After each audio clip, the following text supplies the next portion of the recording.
this is Dennis from the Australian Ghost Riders, and this will be the second of my series of short videos on my 2019 Giant Quick E Plus bike.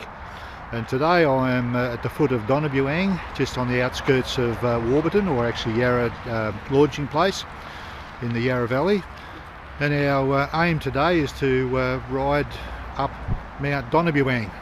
Now, for those of you that aren't familiar with Mount Donna Buang, it is a real mountain, and the climb from here, where we are at the moment at the base, to the summit is 1,250 metres vertical ascent. Not feet, but metres. So in feet, that's about, I don't know, 4,000 feet or so climb, and the climb distance is about 25 kilometres or thereabouts. And our test today is just to see how far our e-bikes will get us up that mountain.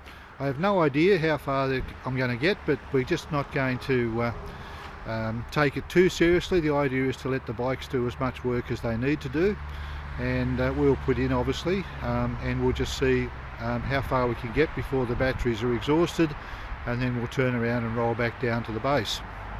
Now, first of all, I'll just show you again the bike that I'm taking. There is my Giant Quick E Plus, and this is the all-important battery. I'll just make sure that it's charged. You can not be able to see, just come around the other side so you get a better view. And you can see there are all 5 bars lit up, so that means that it's fully charged. It's a 500 watt hour battery. Now, for those of you that are a bit more inclined to physics, we can do some simple sums and work out how much energy is required to get to the summit of a 1,250 metre mountain.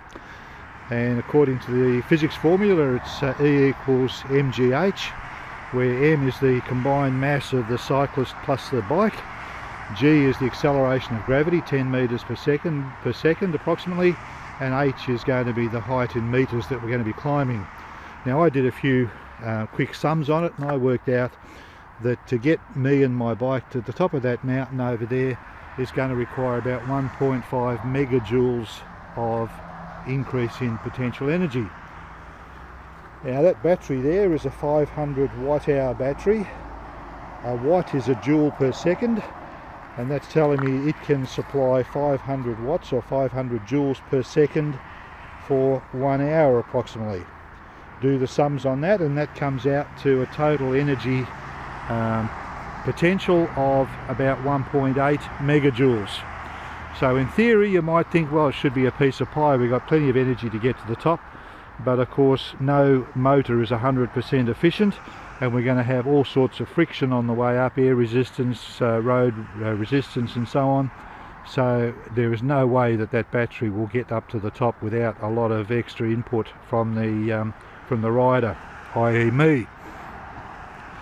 My honest opinion is that I'm not going to make it to the top, but time will tell.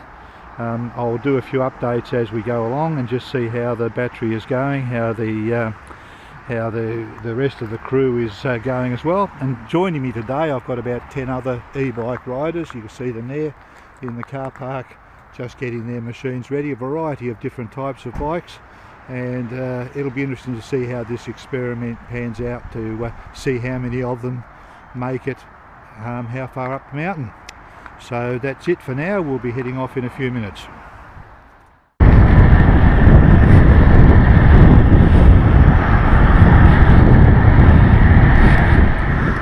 Well, here I am about 3.5k into the climb, maintaining about 20 kilometres an hour, and I'm on the second lowest assist setting, Eco Plus, telling me I've used 5% of my battery. So we'll see. I'd mainly do it for the single track, and you're doing 25. Car coming.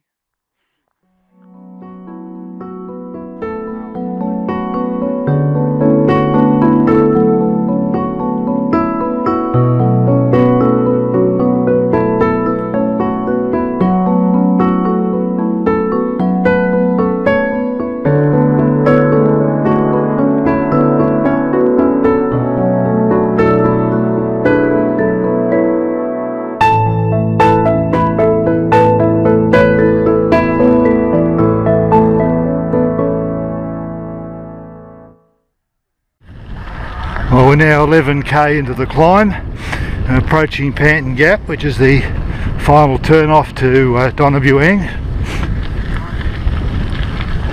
I've used about a quarter of the battery so far.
Since the ride began, and we're back at the start, and I'm pleased to say that 7 of the 11 bikes did make it to the top, so that was quite an interesting exercise. Freezing cold on the way down and a bit of snow at the top, but we are back, and my battery finally died about 100 metres from the car park, so I couldn't have timed it better.